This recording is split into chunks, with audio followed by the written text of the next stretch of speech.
एक किसान की लड़की के 4 प्रश्न। एक किसान की लड़की से सेठ ने पूछे 4 प्रश्न। पिता हमारे आसमान का पानी रोकने गए हैं। दूसरा प्रश्न है माँ हमारी 1 के 2 करने गई हैं। और तीसरा जवाब दिया भाई बिना झगड़ा करने गया है। चौथा प्रश्न है मैं एक को पकड़कर सबकी खबर ले रही हूँ। जय श्री कृष्णा दोस्तों, स्वागत है आप सभी का हमारे YouTube चैनल RK मोटिवेशनल। दोस्तों, किसी गांव में एक गरीब किसान रहता था। एक बार किसान को पैसों की आवश्यकता पड़ गई और वह किसान एक सेठ के पास गया।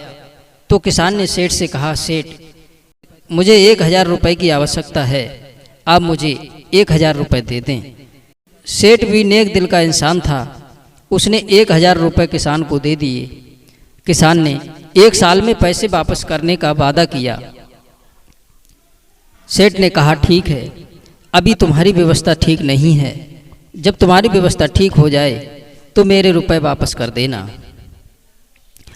दोस्तों, समय गुजरता चला गया और समय का अकाल पड़ गया और किसान के खेतों में सारी फसल मारी गई, अनाज भी नहीं उपजा। इस कारण से किसान ने सेठ के 1000 रुपये वापस नहीं कर पाया था। उधर सेठ सोचने लगा कि किसान 1 साल का वादा करके गया था पर अभी तक रुपए वापस करने नहीं आया है। सेठ को मजबूर होकर उस किसान के घर जाना पड़ा, लेकिन किसान घर पर नहीं था। किसान के घर पर किसान की बेटी थी। सेठ ने किसान की बेटी से पूछा, बेटी तुम्हारे पिताजी कहाँ हैं? लड़की ने जवाब दिया, पिताजी आसमान का पानी रोकने के लिए गए हैं। सेठ किसान की बेटी का जवाब सुनकर चक्कर में पड़ गया। सेठ सोचने लगा ये कैसी लड़की है, ये उल्टे सीधे जवाब दे रही है। सेठ ने फिर पूछा, तुम्हारी माँ कहाँ है? किसान की बेटी ने जवाब दिया कि मेरी माँ 1 के 2 करने गई हैं। सेठ ने फिर पूछा, तुम्हारे भाई कहाँ हैं? लड़की ने जवाब दिया कि बिना लड़ाई के झगड़ा करने गए हैं। फिर सेठ ने पूछा, बेटी तुम क्या कर रही हो?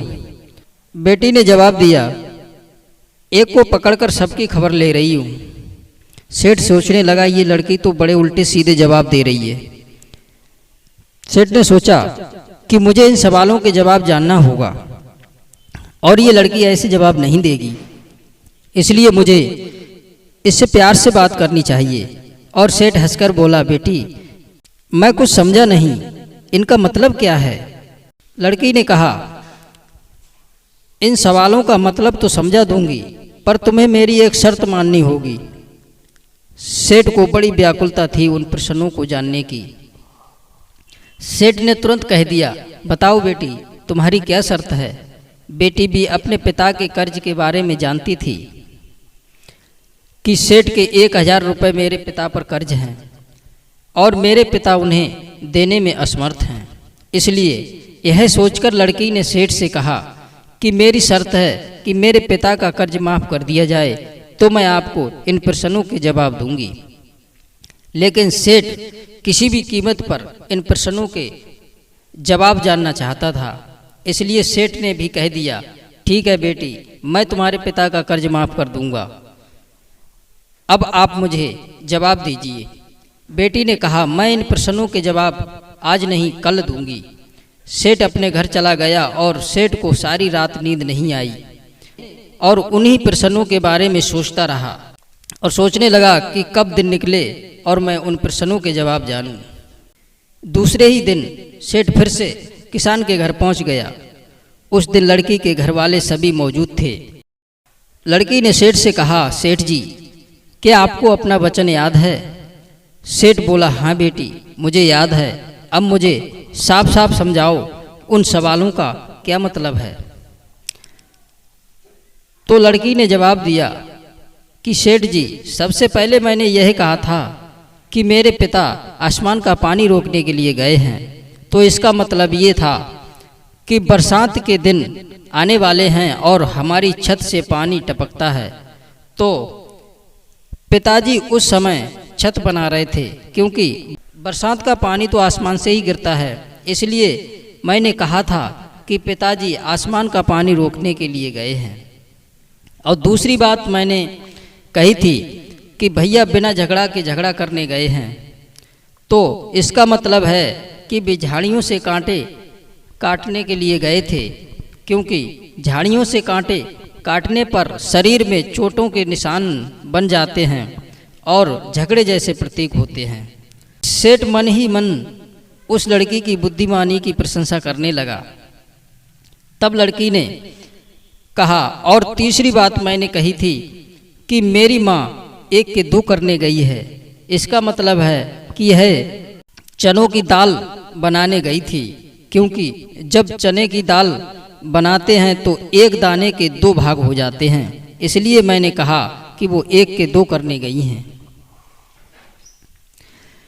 और चौथी बात मैंने कही थी कि एक को पकड़कर सबकी खबर ले रही हूँ, तो इसका मतलब है कि मैं उस समय चावल पका रही थी और एक चावल को पकड़कर अंदाज़ा लगा रही थी कि चावल पक गए या नहीं। यह कहकर लड़की चुप हो गई। तो सेठ कहने लगा कि इतनी बात तो तुम मुझे कल भी बता सकती थी, फिर आज बताने के लिए क्यों कहा? लड़की ने कहा, सेठ जी, अगर मैं कल सारी बातें बताती तो मेरे सारे चावल जल जाते या फिर वो गीले हो जाते, तो मुझ पर डांट पड़ती, मेरी माँ नाराज होती। और दूसरी बात यह थी कि मेरे घर पर कोई नहीं था। अगर मैं अपने पिता को बताती कि तुमने सारा कर्ज माफ कर दिया है तो ये मेरी बात पर विश्वास नहीं करते। आज स्वयं के मुंह से सुनकर इन्हें ज़्यादा खुशी हुई है, इसलिए मैंने आपको दूसरे दिन आने के लिए बोला था। दोस्तों, सेठ उस किसान की लड़की की बुद्धिमानी से बहुत प्रसन्न हुआ और उसके जवाबों से भी संतुष्ट हुआ, और खुशी में सेठ ने अपनी गर्दन से मड़ियों की माला उतार करके उस लड़की को दे दी और किसान का सारा कर्ज माफ कर दिया। दोस्तों, हमें बुरे वक्त में भी बुद्धि का सही प्रयोग करना चाहिए, तो हर परेशानियों का सामना कर सकते हैं। दोस्तों, यदि हमारी वीडियो पसंद आई हो तो वीडियो को लाइक और शेयर अवश्य करें। आप सभी दर्शकों का बहुत बहुत धन्यवाद। जय श्री कृष्णा, जय श्री राधे।